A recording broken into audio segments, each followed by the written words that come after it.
창세기 2장 보겠습니다.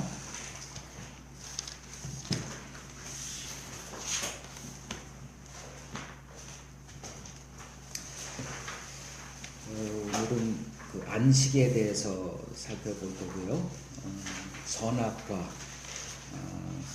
선과 악을 알게 하는 나무, 그 다음에 남자와 여자 혹은 부부에 대한 내용을 살펴보겠습니다. 1절에서 3절 하나님의 안식에 대한 내용입니다. 천지와 만물이 다 이루어지니라. 하나님이 그가 하시던 일을 일곱째 날에 마치시니 그가 하시던 모든 일을 그치고 일곱째 날에 안식하시니라. 하나님이 그 일곱째 날을 복되게 하사 거룩하게 하셨으니 이는 하나님이 그 창조하시며 만드시던 모든 일을 마치시고 그날에 안식하셨음이니라. 자, 여기서 2절에서 3절을 보면 일곱째 날 천지와 만물을 다 이루시고 그 다음날 일곱째 날에 하나님이 안식하셨다라고 말합니다.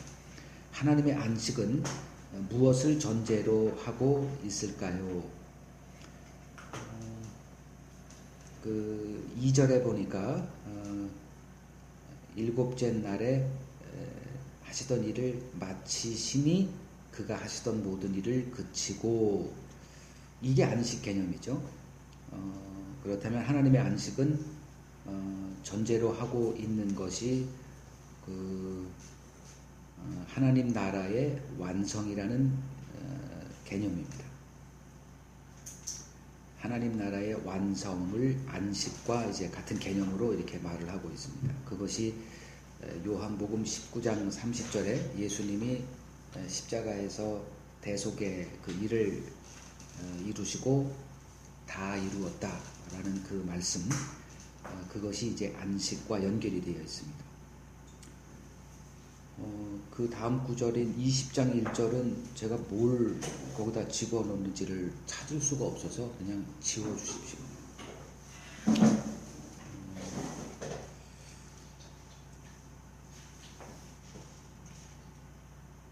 그러면 오늘날 그 하나님의 안식은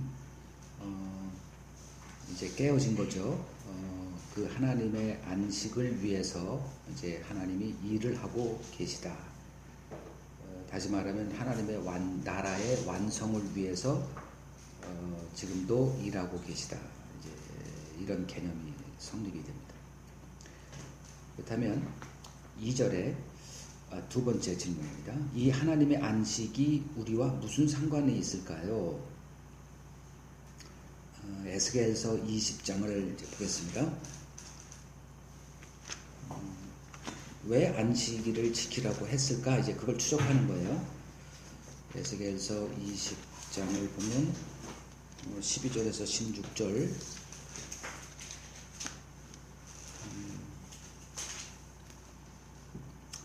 내가 그들을 거룩하게 하는 여호와인 줄 알게 하려고 내 안식일을 주어 그들과 나 사이에 표징을 삼았노라.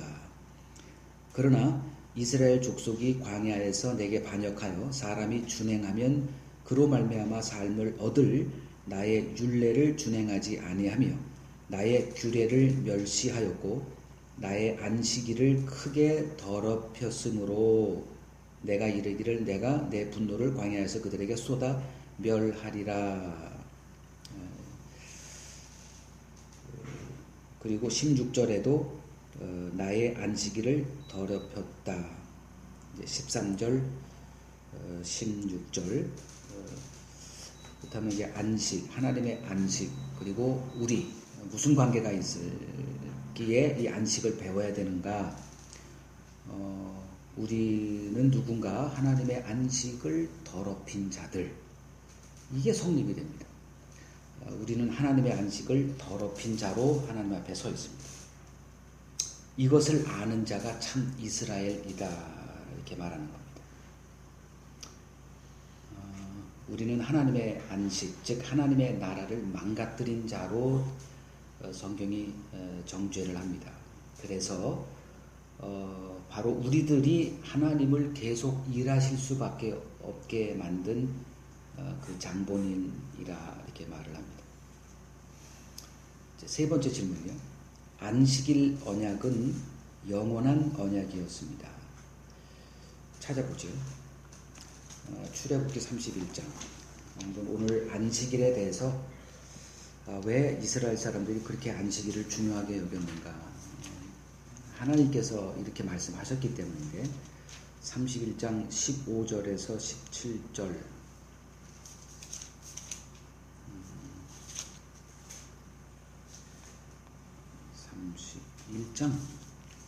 31장 15에서 17절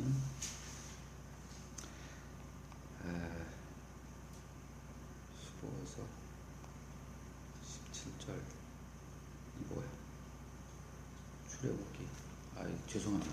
창세기를 찾고 있었어요. 엿새 동안은 일할 것이나 일곱째 날은 큰 안식일이니 여호와께 거룩한 것이라. 안식일에 일하는 자는 누구든지 반드시 죽일지니라. 이같이 이스라엘 자손이 안식일을 지켜서 그것으로 대대로 영원한 언약을 삼을 것이니 이는 나와 이스라엘 자손 사이에 영원한 표징이며 나 여호와가 엿새 동안에 천지를 창조하고 일곱째 날에 일을 마치고 쉬었음이니라 하라. 나와 이스라엘 자손 사이에 영원한 표징이다. 그리고 그 안식일에 일하는 자는 누구든지 반드시 죽일지니라. 이게 이스라엘과 맺은 언약 가운데 포함되어 있는 내용이에요. 안식일에 일하는 자는 죽임을 당하는 그 법이 이스라엘 자손들에게 영원히 지켜야 될 것으로 이렇게 주어진 것이고요. 에스겔서 20장 좀 뒤로 건너가서 아까 우리가 좀 봤던 데죠. 에스겔서 20장 12절 내가 그들을 거룩하게 하는 여호와인 줄 알게 하려고 내 안식일을 주어 그들과 나 사이에 표징을 삼았노라. 그리고 20절 또 나의 안식일을 거룩하게 할지어다. 이것이 나와 너희 사이에 표징이 되어 내가 여호와 너희 하나님인 줄을 너희가 알게 하리라. 이스라엘 사람들은 안식일을 지킴으로 하나님과의 언약 관계를 계속 상징적으로 이렇게 확인하며 살았습니다. 이사야서 56장을 보죠. 이사야서 56장 6절에서 7절 또 여호와와 연합하여 그를 섬기며 여호와의 이름을 사랑하며 그의 종이 되며 안식일을 지켜 더럽히지 아니하며 나의 언약을 굳게 지키는 이방인마다 내가 곧 그들을 나의 성산으로 인도하여 기도하는 내 집에서 그들을 기쁘게 할 것이며 그들의 번제와 희생을 나의 제단에서 기꺼이 받게 되리니 이는 내 집은 만민이 기도하는 집이라 일컬음이 될 것임이니라. 그 다음 장 58장 13, 14절을 보겠습니다. 만일 안식일에 네 발을 금하여 내 성일에 오락을 행하지 아니하고 안식일을 일컬어 즐거운 날이라 여호와의 성일을 존귀한 날이라 하여 이를 존귀하게 여기고 내 길로 행하지 아니하며 내 오락을 구하지 아니하며 사사로운 말을 하지 아니하면 내가 여호와 안에서 즐거움을 얻을 것이라. 내가 너를 땅의 높은 곳에 올리고 네 조상 야곱의 기업으로 기르리라. 여호와의 입의 말씀이니라. 왜 안식일을 가장 즐거운 날이다, 존귀한 날이다 이렇게 이스라엘 백성들에게 요구를 했을까? 이걸 이제 우리가 추적을 해서 그 의미를 알고 있어야 됩니다.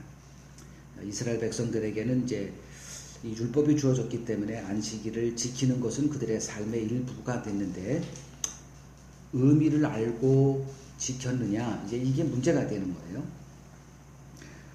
이러한 그 이스라엘 백성들에게 하나님의 언약을 강조한 것은 하나님의 안식을 반드시 회복시키겠다는 하나님의 의지를 선언한 것이다 라고 볼 수 있습니다.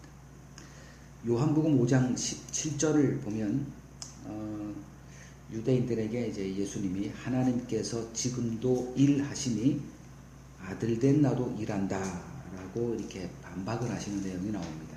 안식일에 예수님께서 병자를 고친 것 때문에 왜 안식일의 율법을 어기느냐, 시비를 걸어온 그들에게 대답한 말씀이 이 말씀이었습니다. 하나님께서 지금도 일하시니 아들된 나도 일할 수밖에 없지 않느냐, 이렇게 반박을 하신 거예요. 이제 안식일에 대해서 예수님께서 집중적으로 말씀하신 마태복음 12장으로 갑니다.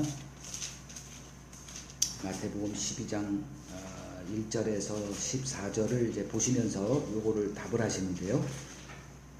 이걸 보니까 유대인들에게 안식일은 어떤 날이었고 예수님에게 안식일은 어떤 날이었을까요? 유대인은 아무것도 안 하는 날. 그렇죠?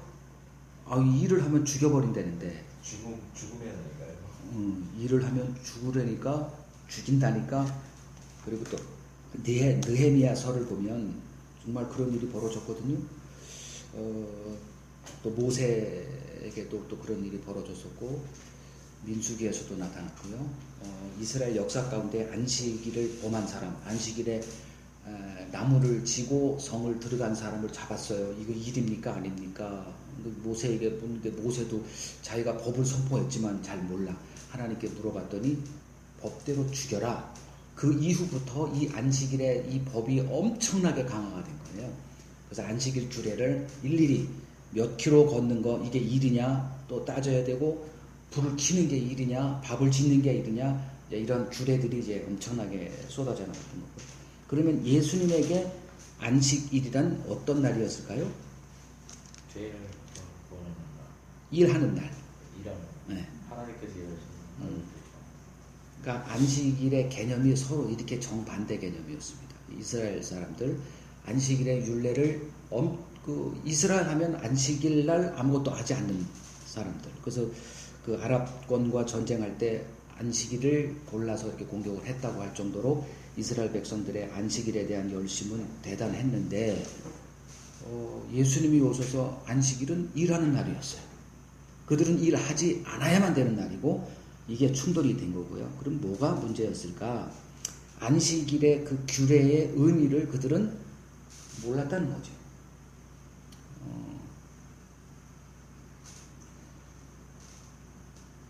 안식일을 거룩하게 한다는 이유가, 예.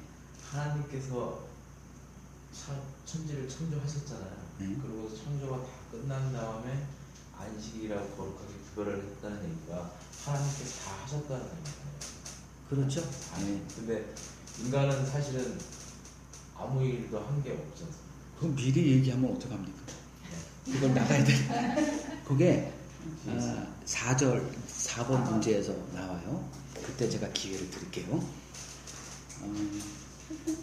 자, 하여간에 지금 여기서는 그 안식일은 이제 유대인과 예수님의 개념이 이렇게 정반대의 개념을 갖고 있었다. 그러면 8절에 12장 8절에요. 인자는 안식일의 주인이다. 이렇게 말씀하세요. 이걸 또 우리가 이해를 해야 되지 않습니까?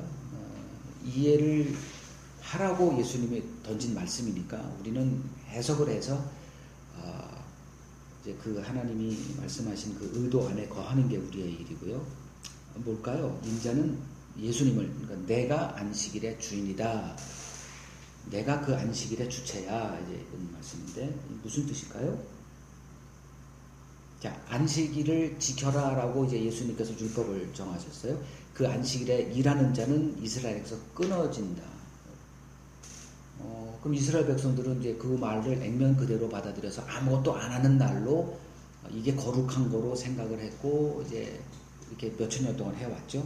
근데 예수님이 오셔서 인자가 안식일의 주인이야 이렇게 말씀. 그리고 안식일에 그들이 하지 않는 일이다 규정하는 그 일을 행하시고 충돌이 벌어졌고 그 결과 예수님이 인자는 안식일의 주인이야. 물론 이거 다다음 주에는 우리가 이걸 다루게 되겠죠. 인자가 안식일의 주인이다. 예수님 인자가 곧 하나님이다. 그리고 아까 안식이 하나님 나라의 완성이라고 그렇죠. 하잖아요. 그러니까 예수님은 곧 그 완성을 이루신 분이다. 안식일을 더럽힌 게 인간이잖아요. 그렇죠. 그 더럽혔다는 게 뭐로 더럽혔느냐? 죄죠. 하나님의 나라가 왜 더럽혀졌을까? 죄 때문입니다. 그 죄의 문제를 해결하시는 분은 딱 한 분밖에 없잖아요. 유일하게 단 한 분. 그래서 그 인자가 안식일의 주인이다. 하나님의 안식은 우리의 죄 문제가 해결될 때 비로소 가능하다. 그러니 예수님이 안식일의 주인이시죠. 죄 문제 해결은 예수님 피로만 가능하기 때문에.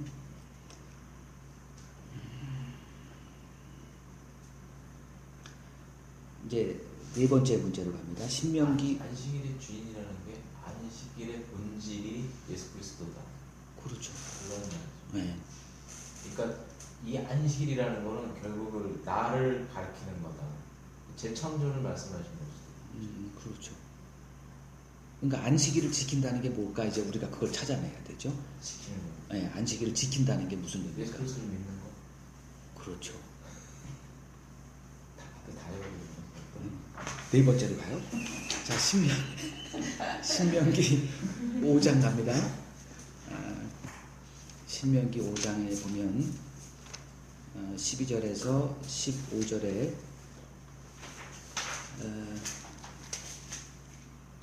내 하나님 여호와가 네게 명령한 대로 안식일을 지켜 거룩하게 하라. 엿새 동안은 힘써 내 모든 일을 행할 것이나 일곱째 날은 네 하나님 여호와의 안식일인즉 너나 네 아들이나 네 딸이나 남종이나 여종이나 네 소나 나귀나 네 모든 가축이나 네 문 안에 유하는 객들이라도 아무 일도 하지 못하게 하고 네 남종이나 네 여종에게 너같이 안식하게 할지니라. 너는 기억하라. 내가 애굽 땅에서 종이 되었더니 네 하나님 여호와가 강한 손과 편팔로 거기서 너를 인도하여 내었나니 그러므로 네 하나님 여호와가 네게 명하여 안식일을 지키라 하였느니라. 설명을 해놓으셨어요. 이유를 분명히 선언을 해놨어요. 이 안식일을 지키라는 말이 뭘 하라는 건가가 여기다 담겨져 있죠. 일하지 말라 그랬어요. 근데 어느 때 일하지 말아라? 엿새 동안은 마음대로 해. 안 해도 되고 해도 되고 뭐 일해야도 되니까 일해야죠. 그러나 이 날은 거룩한 날인즉 이제 이렇게 되는 거죠. 다르다는 거예요. 이 날은 너희들이 천국을 배우는 날이야. 하나님 나라를 경험하는 날이야. 그게 안식 개념입니다. 이스라엘에게 가르친 안식일 날은 일하지 않는 날. 그러면 그게 무슨 날일까요? 이렇게 안식일, 일하지 않는 날 하루를 거룩하게 지켜라. 뭐가 되겠어요? 여기 15절에 뭘 기억하라는 거예요? 그날. 애굽 땅에서 종이 되었다면서. 에서, 그러니까 어둠에서, 이 세상에서 하나님의 심판이 선포된 저주받은 이 땅에서 너희들이 건정받아서 약속의 땅에 거하고 있는 그것을 이 안식일 날 기억해야 되는데 뭘 기억해요? 너희들이 애굽에서 나온 것이 네 하나님 여호와의 강한 손과 편팔로 거기서 너를 인도하여 낸 것을 기억하라. 즉 너희가 이 약속의 땅에 거하고 살고 있는 그것이 니들 힘이냐. 그러니까 뭘 배우는, 일하지 않는 걸 배우는 게 아니라 구원은 약속의 땅에 거하는 것, 우리가 천국 가는 것은 내 일하고 아무 관계도 없다는 것을 배워라 이거죠. 그러면 안식일을 지킨다는 게 뭘까요? 아까 말씀하신 그리스도를 믿는 것. 매일 안식을 누릴 수가 있는 거죠. 매일매일 우리는 그리스도 안에서 이 안식을 지금 누리고 즐기고 있는 것들입니다. 매일매일이 안식이라는 그렇죠. 그리스도 안에 있는 사람이 어떤 특별한 한 날이 이제 구분될 수가 없죠. 그것은 그리스도 이전에 오기 전에, 그리스도 이전에 그거를 보여주는 예표죠. 그리스도를 가르치는 모든 율법은 다 그리스도를 가르치는 하나의 모형이고 그림자였기 때문에 이 안식일도 역시 그리스도를 가르치고 있었다. 그래서 내가 안식일의 주인이다 이렇게 말씀하신 거고요. 그러니까 어떤 주일 성수라는 개념은 우리가 아는 그 개념하고는 전혀 다른 거죠. 그래서 우리가 뭐 안식일 그거 없어졌어. 어이구 이제 뭐 편해졌네. 이렇게 생각하면 그것도 전혀 또 오해가 되는 거죠. 우리는 이렇게 정해진 날에 모이기를 힘써야 되는 거고, 그게 그 서로에게 예의고 뭐 그런 개념이죠. 율법을 지키는 어떤 그런 개념하고는 전혀 다른 것들입니다.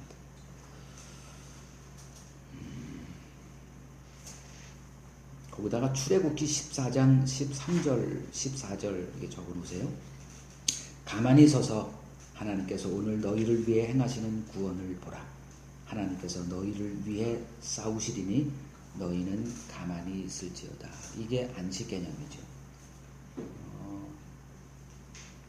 얼마나 은혜가 되는 말입니까?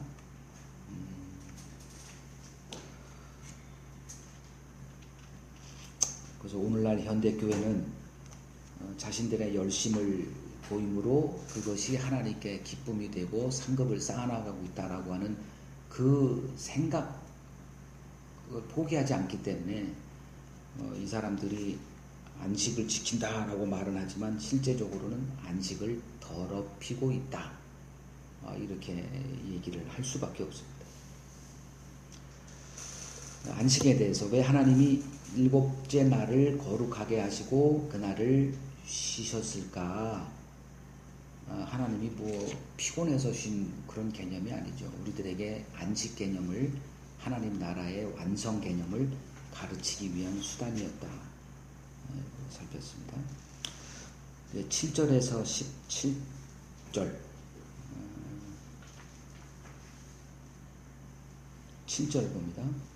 여호와 하나님이 땅의 흙으로 사람을 지으시고 생기를 그 코에 불어 넣으시니 사람이 생명이 되니라. 자, 이 구절을 보면 인간이 어떻게 구성되어 있는지를 알 수 있습니다. 흙에 하나님의 생기, 하나님의 영이죠.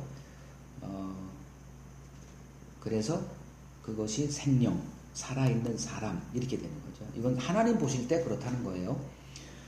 그러면 이런 그 구절을 성경에 이렇게 기록해 놓은 의도가 뭘까요? 이 성경이 기록되고 이 성경을 보는 사람이 이런 개념을 모르죠. 왜? 우리는 성경이 없는 사람이니까. 그러면 그 사람들이 이걸 볼 때 자기는 뭘 하는 거죠? 뭘 보라는 거죠? 흙이라는 거죠. 그걸 죽은 자다 이렇게 얘기합니다. 그래서 창세기 3장 19절 흙이니 흙으로 돌아가. 하나님의 영이 떠난 그 인간, 그 아담에게 넌 흙이니 흙으로 돌아가라 이 개념입니다.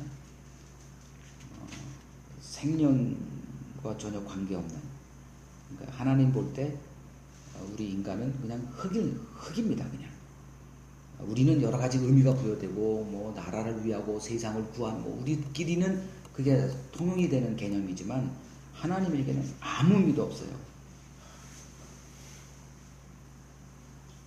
창세기 6장 3절 이것도 6장에서 보겠지만 보죠. 창세기 6장 3절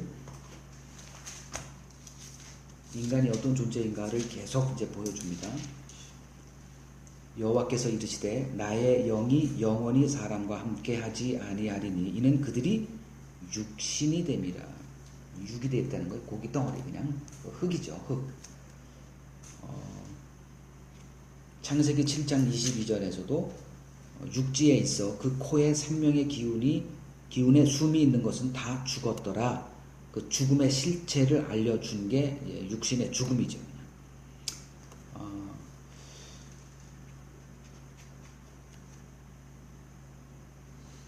하나님의 영과 단절되어 있는 인간, 더 이상 살아있는 자들이 아닌 죽은 자들이다. 이거를 보여주고 있습니다. 그렇다면 그리스도인들이란 누구냐? 자신의 죽은 자 됨의 실상, 즉 어떤 선, 하나님께 기쁨이 되는 그 어떤 것도 보일 수가 없는 죄인임을 보고 있는 사람. 이걸 그리스도인이다 이렇게 얘기합니다.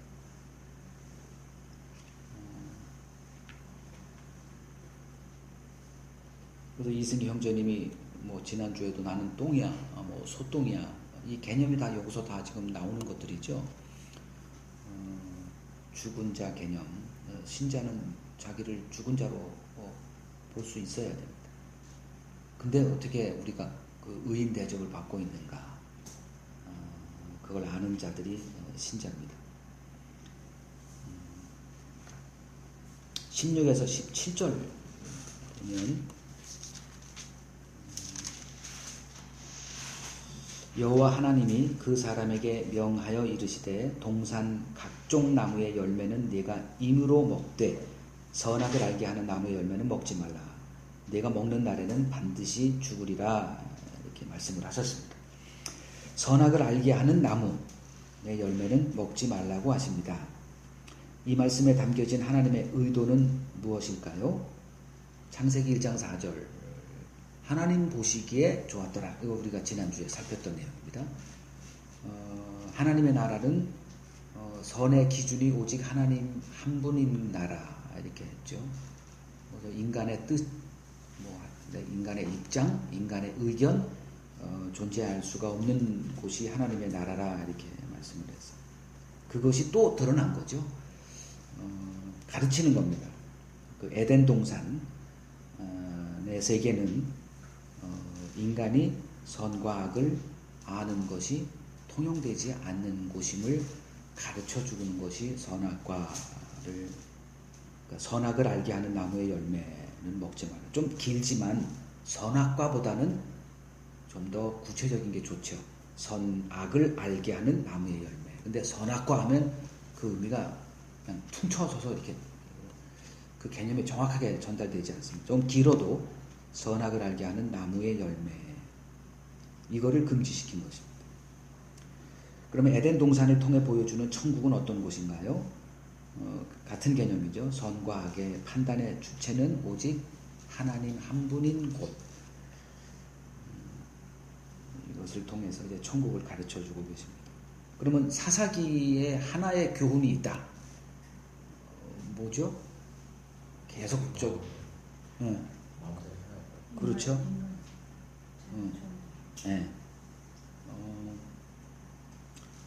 그 사사기 21장 25절이 제일 끝절이에요. 마지막 장의 마지막 구절 21장 25절. 자기 소견에 오른 대로 그들에게 왕이 없기 때문에 자기 소견에 오른 대로. 근데 인간은 이렇게 살기를 원하죠. 그래서 그 판단 능력이 있는 사람, 이 사람을 뭐 리더로 이렇게 존중합니다.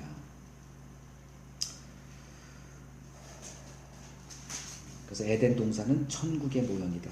하나님의 뜻만이 존재하는 나라. 그러면 천국 백성은 이 땅에 살고 있는 그 그리스도인들은 내 뜻을 주장하지 않는 삶을 훈련하는 삶이다. 이게 천국 준비하는 거다. 자기 부인을 우리는 이제 배워가는 거죠.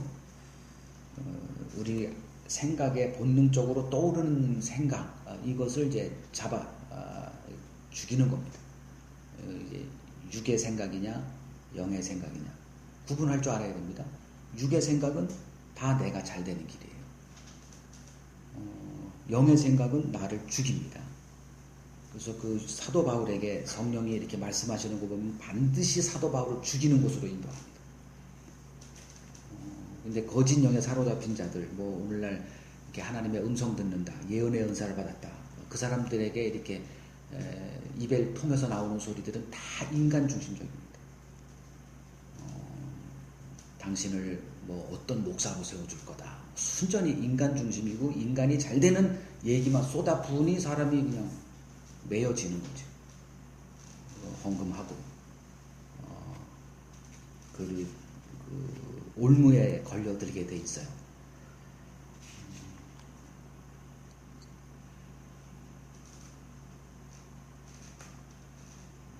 그러면 이제 요거와 이제 마태복음 18장 3절에서 4절을 비교해서 보겠습니다. 이르시되 진실로 너희에게 이르노니 너희가 돌이켜 어린아이들과 같이 되지 아니하면 결단코 천국에 들어가지 못하리라. 그러므로 누구든지 이 어린아이와 같이 자기를 낮추는 사람이 천국에서 큰 자다. 선과 악을 알게 하는 나무 열매를 먹지 말라고 하신 말씀에 근거해서 이 구절을 볼 때 어린 아이란 누구를 말하는 걸까요?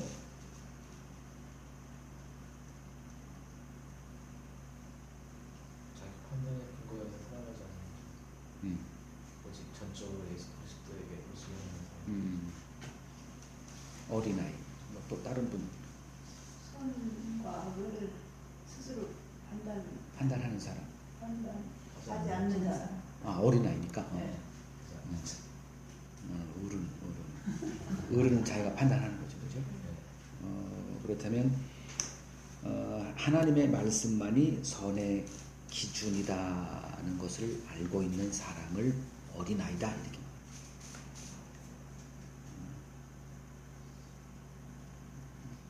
하나님의 말씀이 있기 때문에 선이다. 요걸 배운 사람. 이걸 어린아이다 이렇게. 내게 득이 되든 손해가 되든 그거 상관하지 않습니다. 하나님의 말씀이니까 이게 선이다. 이걸 배운 사람. 선악을 아는 자예요. 그렇죠. 그 선악을 이제 아는 거죠. 하나님의 기준에서 선과 악을 배운 사람. 기준에서. 네. 내 기준이면 뭐가 선이 되겠어요? 좋은 거죠. 내게 좋은 거. 좋은 일을 해주는 사람. 내 편인 사람은 다 그렇죠. 다 선한 사람이고. 가족 그러니까 개념이 되고 우리 교회 가족 개념이 되고 이 패거리 문화가 이렇게 나오게 될 수밖에 없고요. 이제 거기서 건져내주겠다는 거죠.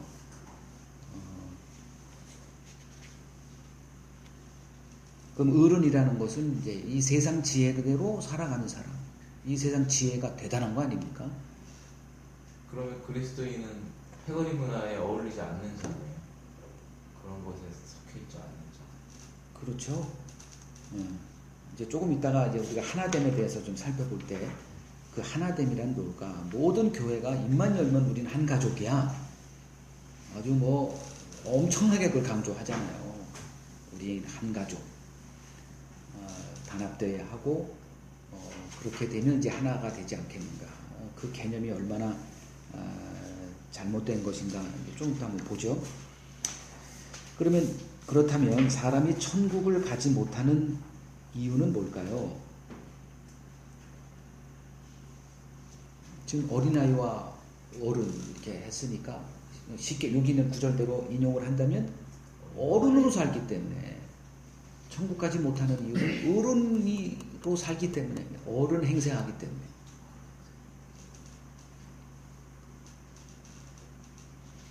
그걸 이제 고집, 완고, 완악함 이렇게 단어를 쓰는데 하나님께서 우리를 어린아이로 이렇게 만들어 놓으시죠. 성령이 임해서 우리의 고집을 사정없이 안 봐주십니다. 사정없이 우리의 그 완악함, 고집, 우리들의 육의 생각 이건 포기할 수 없는 우리들의 그거를 완전히 꺾어 놓으십니다. 그래서 자기 악을 보게 해주시는 일을 성령께서 도와주시는 거죠.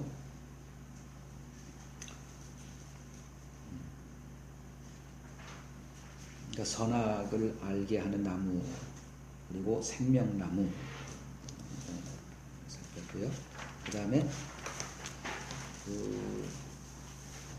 남자와 여자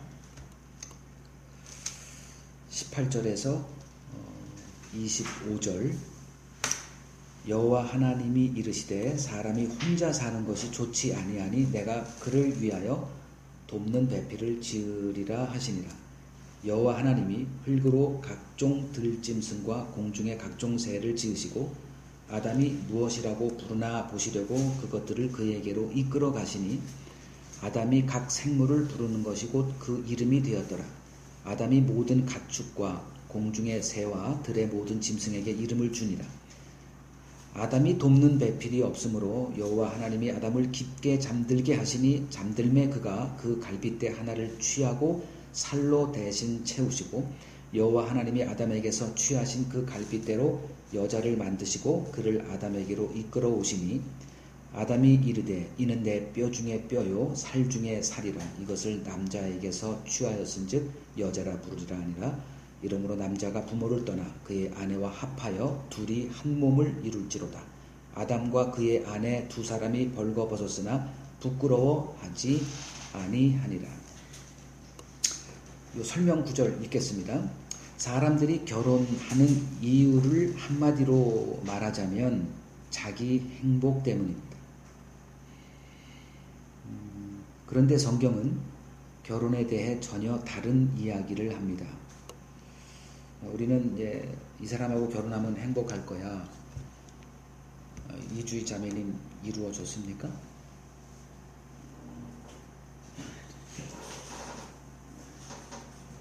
없는 사람을 물어봐야지. 그 행복 때문에 결혼했잖아요. 네 하다 보니 그랬지. 이게 어쩌다가 이게 돼, 그죠? 콩깍지가 씌워서서. 근데 하여간에 결혼하는 이유는 뭐예요? 내 행복에 어떤 뭔가 더 이렇게 채워지니까 결혼을 하죠. 큰 꿈을 갖고 이제 그 결혼이란 세계로 들어갑니다. 근데 성경은 이런 얘기를 전혀 하고 있지 않아요. 이제 행복한 가정생활, 교회가 이제 이렇게 강조를 하는데 그것도 언약과 아무 상관없는 그냥 교회를 하나 되기 위한 하나의 방편이다. 요 정도로 보면 돼요. 뭐 해도 되고 안 해도 되겠지만, 근데 그걸 자꾸 성경을 들이대면서 하기 때문에 그냥 행복한 가정생활하고 성경을 이야기 안 하면 뭐 좋겠어요. 근데 성경을 자꾸 들이대면 성경은 우리들의 이 땅에서의 삶을 이렇게 행복하게 해주는 뭔가 있나 보다. 이런 이미지를 심어주기 때문에 점점 성경을 미궁으로 이렇게 자주 없어요. 그런 하나님은 우리의 행복을 위해서 일하는 분이 아닙니다. 근데 우리는 그렇게 아주 정답을 만들어 놓고 거기다가 대고 이것 만들어 놓고 저것 만들어 놓고 다 이렇게 하는데 성경은 하나님이 우리의 행복을 위해서 일한다는 말조차가 없어요. 하나님은 하나님의 영광, 자신의 영광만을 위해서 일하십니다. 근데 몇 가지 또 구절, 그 문맥도 없는 구절을 찾아내서 또 결국은 하나님이 우리를 위해서 일하시잖아.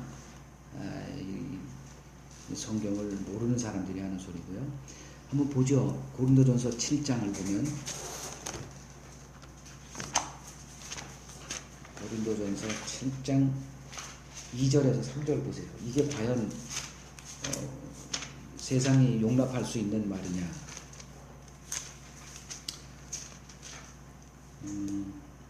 2절 3절이요. 음행을 피하기 위하여 남자마다 아내를 둬라. 그러니까 음행을 피하는 방편이 결혼이래요.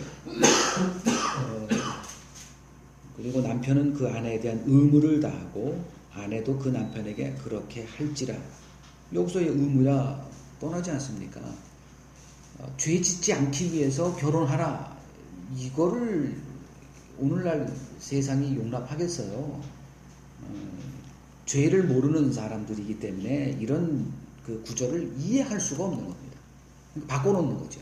인간 중심으로 또 이렇게 해서 교회 목사님들이 이제 그 사전 결혼 상담도 하고 뭐 이렇게 여러 가지 조언도 주고 하는데 성경에서 사도들 그런 얘기를 언급도 하지 않고 있습니다.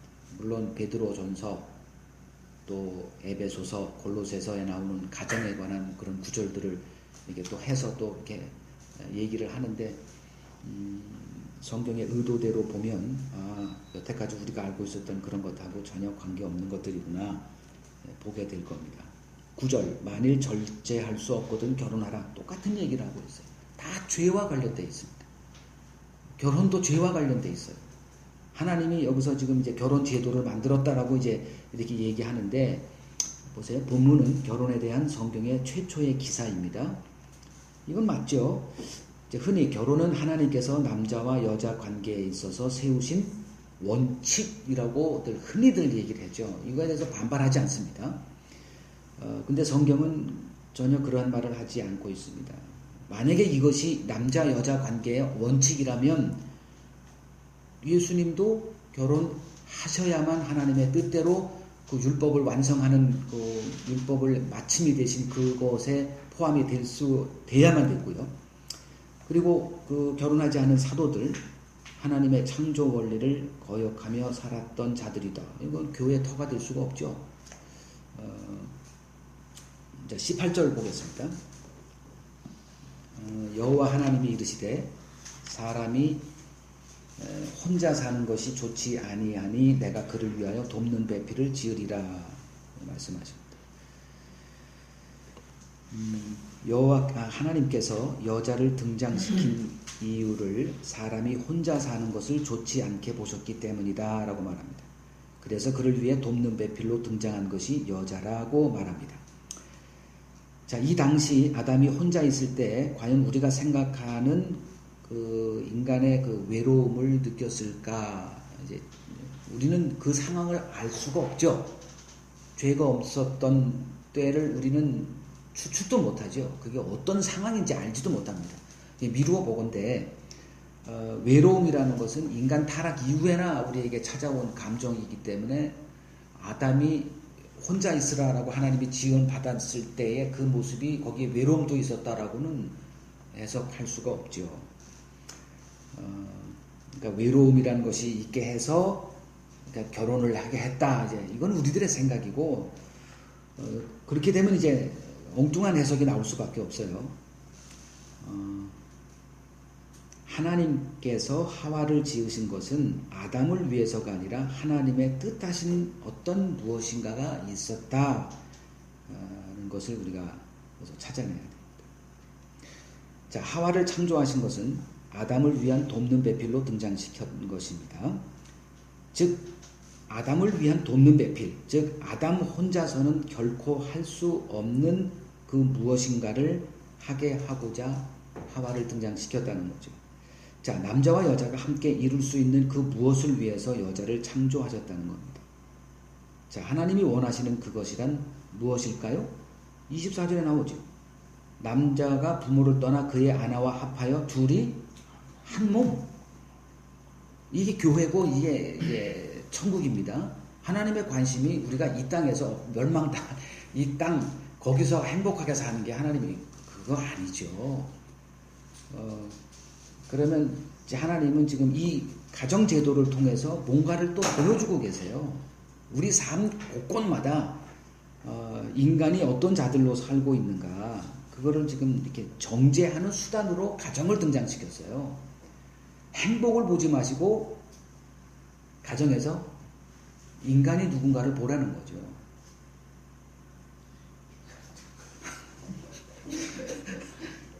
실망을 하라고 하는 말씀이죠. 인간의 가장 큰 실수가 뭐예요? 아기 낳는 거. 그렇게 보아왔으면서 아기를 낳는다니까요. 나 이 지구상에 존재를 못할 사람으로 지금 다 이렇게 되고 이렇게 얘기하면 생육하고 번성하는 건 무슨 뜻인가요? 하나님의 형상을 입은 자들로 자만 생육하고 번성하는 죽은 자와 번성하는 게 아니고요. 죽은 자는 죽은 자를 낳지 않습니까? 그렇죠? 죽은 자는 죽은 자가 나오는 거죠. 죽은 자에게. 근데 그 안에 또 생명의 역사가 일어나니까 알 수가 없는 거죠. 또 생명을 갖고 있는 자도 또 죽은 자를 또 낳고 우리가 알 수 없게 해놨어요. 성경 로마서 9장에 보면 다른 박질을 한다고 얻어지는 거냐 이렇게.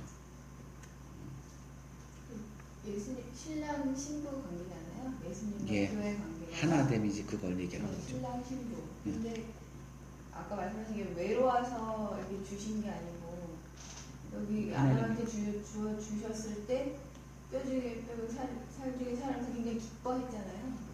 그러니까 예수님, 그러니까 하나님께 우리를 만드시고 창조하시고 그렇게 기뻐하시지 않았는가. 그러니까 외로워서 하나님 만드신 존재가 아니라 교회가 우리 교회라고 하는 신자가 네, 정말 스바냐 3장에서 우리가 네, 만드셨는데 참 기쁘셨다. 그렇죠. 그리고 합하여서 한 몸이 되어서 또 생명을 낳을 수 있는 자녀. 자, 여기서 그러면 이제 그 하나됨, 하나님이 원하시는 그것이란 무엇일까요? 이제 하나됨, 이스라엘 백성들에게 율법을 지켜 행하라 그러면 살리라. 이제 이 말을 신약에 와서 드러난 거죠. 우리 어떤 사람도 구약에 우리가 유대인이었다면 힘써 행할 수밖에 없어요. 그 구조 속에서 어떤 다른 생각을 할 수가 없죠. 못 지켜서 죄송할 뿐이지 넘쳐날 사람은 없거든요. 그럼 여기서도 둘이 합하여 한 몸을 이룰지어다 라고 할 때 이 말이 무슨 말일까?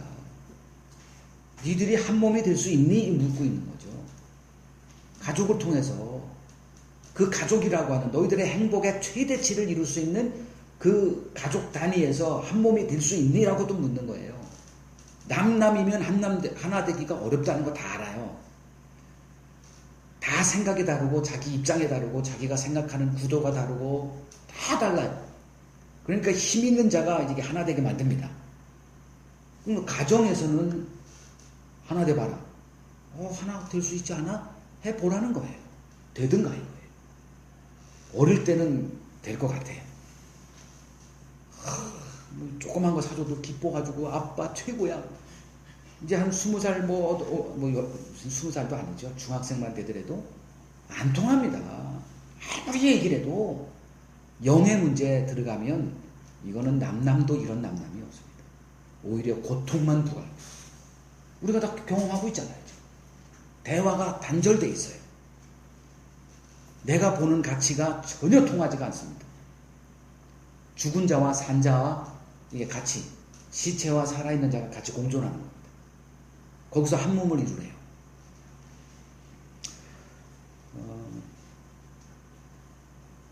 이것은 이 하나가 됨, 이것은 앞으로 하나님께서 이루실 일의 예표이고 그림자입니다. 그것이 무엇일까요? 하나님께서 이루실 일, 즉 하나님이 이 땅에서 하시는 일은 천국 가족 등장시키는 일이죠. 이게 하나님의 관심사입니다. 하나님의 관심사는 예수님에 의해서 드러났죠. 입만 열면 천국은 이런 곳이다. 하나님의 나라는 이와 같다.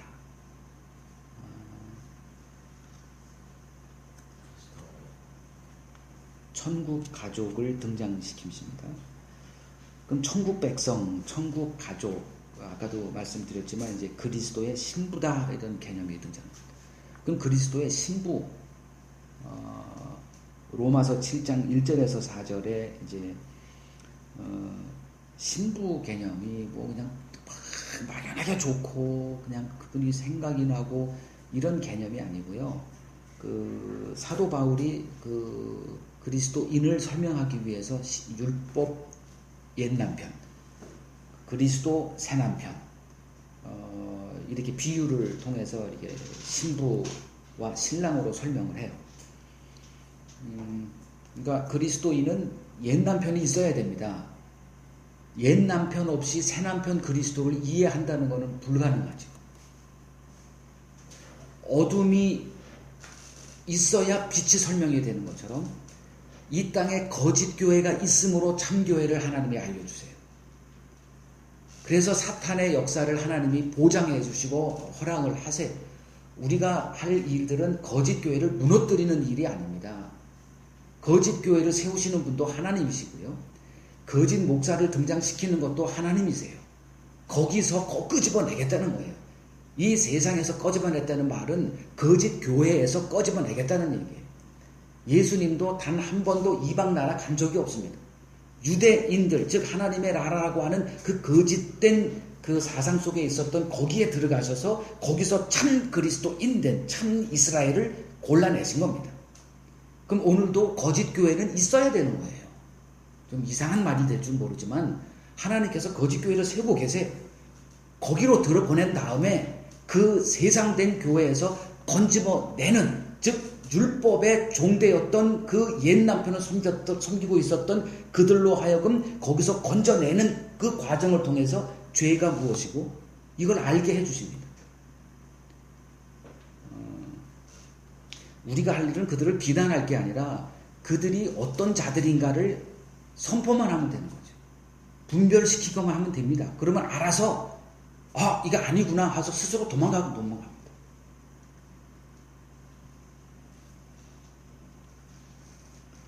그래서 신부라는 개념은 더 이상 율법 행위에 마음을 두지 않는 자들을 말합니다.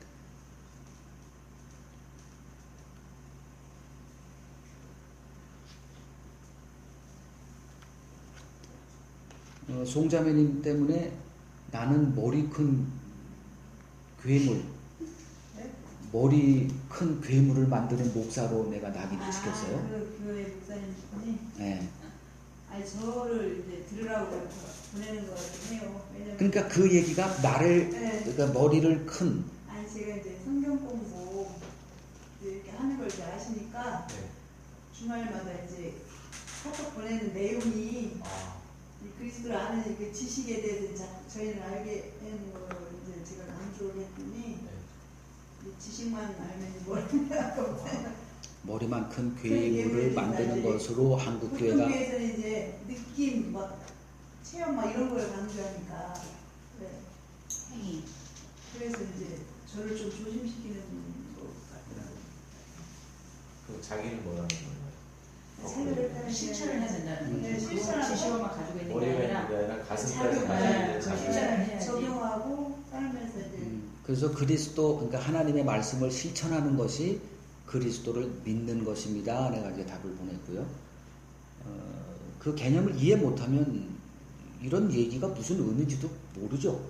방언이죠. 방언으로 들리는 거예요. 못 알아듣는 겁니다. 진짜 완전히 다른. 그러니까 보지 못하는 거예요. 복음의 세계를.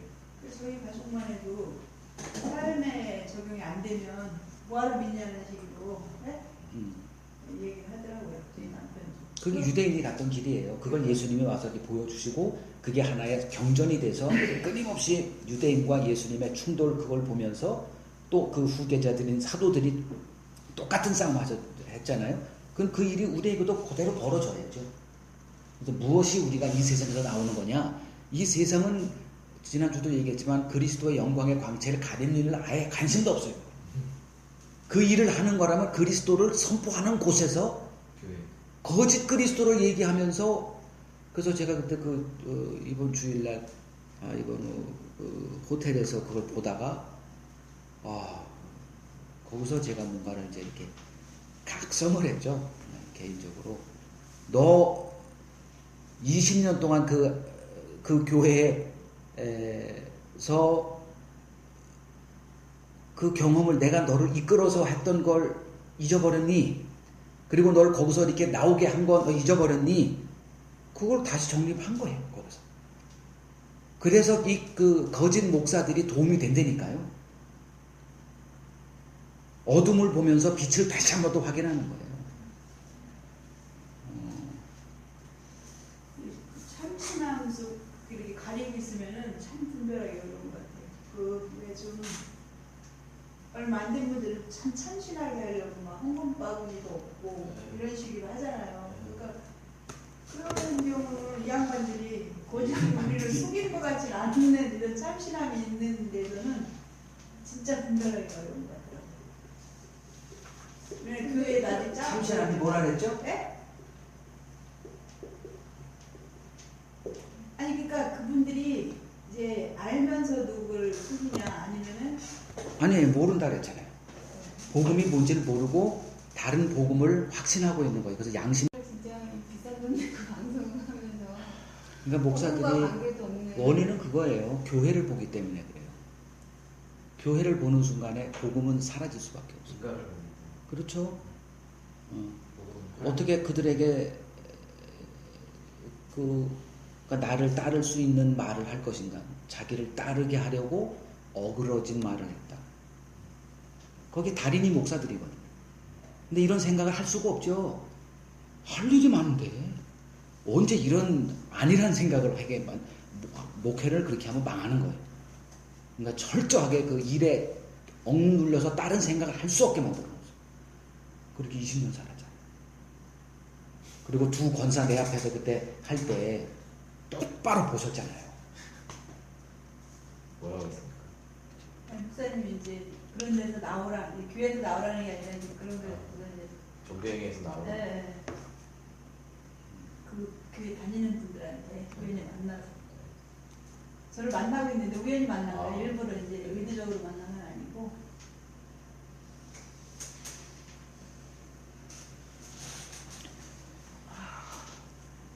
자, 24절에서 말하는 그 하나됨의 그 전제 조건이 뭘까요? 그러면 우리들 다 각자 자기 생각이 있고 다 자기 선한 내 원하는 길 다 있어요. 자라온 환경 속에서 길들여진 내가 있습니다. 다 틀려요. 그러면 교회가 이제 이 하나됨을 위해서 이렇게 배우라고 하는 것인데 어떻게 가능할까요? 그리스도예요. 그리스도 안에서 통일이 되는 것인 거죠. 우리들의 생각이 다 그리스도의 생각으로 꽉 차 있다면 그건 가능해요, 진짜. 그건 가능합니다. 근데 전제 조건이 또 있어야 되죠. 내가 부인이 돼야죠. 이게 우리가 사는 길이에요. 철저하게 내 뜻을 주장하면 안 됩니다. 내 입장하시죠. 이런 기도는 즉각 입을 통제를 시켜야 돼버립니다. 제 아내하고도 이렇게 살다 보면 간혹 가다가 이제 나도 많이 하지만 이제 신세 타령할 때 그러면 제가 아주 이게 뭐가 속삭 올라요. 그냥 이렇게. 이건 그리스도인이 해야 될 소리가 아니거든요. 그래서 우리가 또 잘못했다가는 막 굶어 죽으니까 뭐 못하고 이제 뭔가 인터벌을 좀 가진 다음에 시비를 겁니다. 제가. 당신 사모 맞아?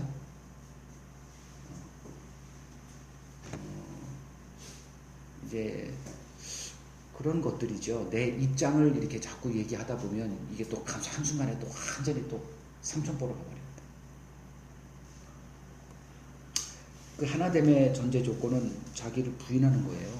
그래서 그 로마서 8장에 보면 끊임없이 육의 생각과 영의 생각을 얘기합니다. 육의 생각, 육신의 생각, 절대로 하나님을 기쁘게 하지 못한다. 그러면 그걸 육의 생각은 뭐고 영의 생각, 성령이 주는 생각. 그리고 쭉 기도해가지고 또 성령이 뭐 음성을 또 들려주는 거, 이거는 해서는 안 되는 거죠. 성경을 통해서 배워야죠. 뭐가 육의 생각이고, 뭐가 하나 영의 생각이고. 배워서 해야지 그냥 이렇게 뚝 떨어진 것 같은 거 이걸 기다리고 있다? 하나님은 그런 사람을 그런 의도가 없죠. 우리가 그런 사람으로 세워져 가기를 원하시는 거지. 음성을 어떻게 찾아가지고 뭘 하면 어떤 방법과 수단을 가리지 않고 해서 그 음성 하나 딱 듣고 됐구나 길 찾아간다? 아닙니다. 사도들은 그런 모습 보인 적이 없어요. 오히려 성령이 이런 말씀을 했다. 넌 가면 죽는다더라. 그래도 내가 하나님의 뜻이 뭔지를 알기 때문에 더 이상 나를 괴롭게 하지 마 해가지고 그 길을 가는 사람이 이게 육의 생각, 영의 생각을 구분할 수 않는 사람이고 성경에다가 기록해놨어요. 그거 영의 생각, 육의 생각 분별하란 말이에요. 그렇다면 하나됨, 자기를 부인하는 거죠. 그렇다면 빌립보서 2장 5절에 그 빌립보 교회에 분란이 있었잖아요. 서로 이제 다툼이 있고 누가 더 잘났느니 누가 더 일을 많이 했느니 이제 그걸 하기 위해서 이제 막기 위해서 사도 바울이 그들에게 너희 마음에 이 마음을 품으래요. 이 마음을 품으래요. 그러면 우리가 이제 하나됨이 뭘까? 예수 그리스도를 배우면 된다는 거죠. 그 바라보라는 거예요. 계속 예수 그리스도를. 그러면 우리가 알고 있는 삼위일체 교리 있잖아요. 어떻게 하나님이 세 분이 있어요. 이렇게 얘기하면 또 이상하게 하는 건 세 분이 있지 뭐 어떻게 하겠어요. 세 분인데 하나래요. 그러니까 위격에 다르야 돼. 아버지가 있고 아들이 있고 또 영이 있대요. 이걸 어떻게 이해를 합니까? 더 있어? 그러면 한 3000년 지나면 한 분이 더 와서 사위일체가 되나요? 하여간에 이 세 분이 계신 이분들이 뭐가 됐든 하나래요. 뭐가 하나일까? 생각하는 게 똑같다는 거예요. 그러면 이게 어떻게 가능하지? 우리는 둘만 모여도 하나가 안 되는데 그러면 삼위일체 교리를 통해서 우리가 배울 수 있다면 예수님을 보면서 알 수 있는 거죠. 어떻게 그분들이 세 분이 계시는데 하나로 존재할 수 있을까? 예수를 보고 답이 나와요. 예수님은 무조건 자기는 없어요. 오로지 아버지의 뜻만 있어요. 이거구나. 이게 삼위일체 교리구나. 그러면 하나됨을 가르쳐주기 위해서 사도 바울도 너희 마음에 그리스도의 그 마음을 품어라. 그리고 그는 본체로 하나님이래요. 그건 하나님이십니다. 그러나 스스로 하나님과 동등됨을 취하지 않으셨대요. 그리고 낮아져서 사람의 몸 십자가에까지 낮아졌다. 이게 삼위일체 교리를 통해서 우리가 배우는 하나됨의 비결입니다. 그래서 교회도 그리스도를 배워라. 그리스도의 그 낮아짐을 배워라. 낮아짐이 결국은 자기 부인 아닙니까? 내 원대로 마옵시고 아버지의 원대로 하시옵소서. 그 십자가의 길로 그냥 자기를 내 던지고 이걸 우리가 배우는 거죠. 하나됨. 그리스도를 배우는 겁니다. 안 되겠어요. 안 될 겁니다. 그래서 우리가 그리스도 붙들 수밖에 없고요. 그리스도를 자랑할 수밖에 없고요. 흉내는 낼 수 있죠. 그러나 안 될 거예요.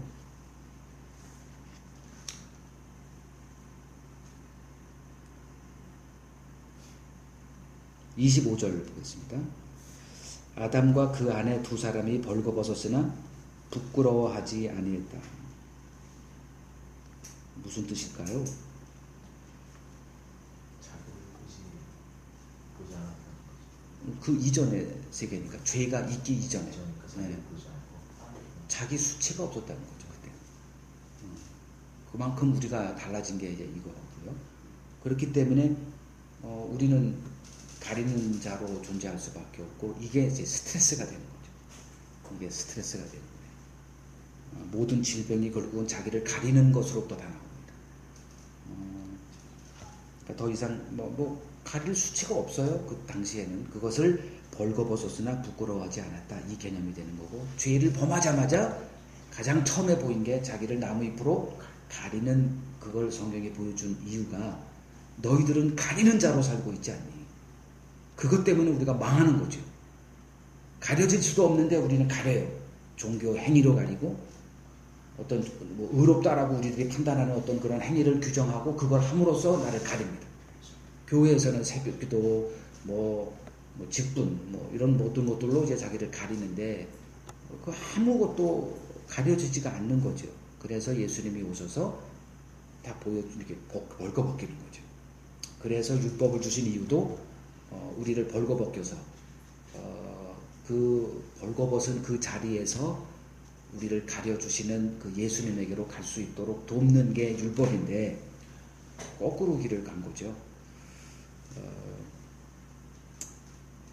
그래서 그리스도인이란 누구냐? 그리스도의 옷으로 자기의 수치를 가리고 있는 사람.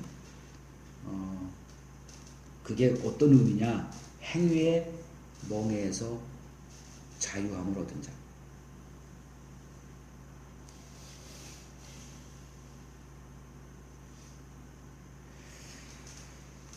여기까지 말씀을 나눴습니다.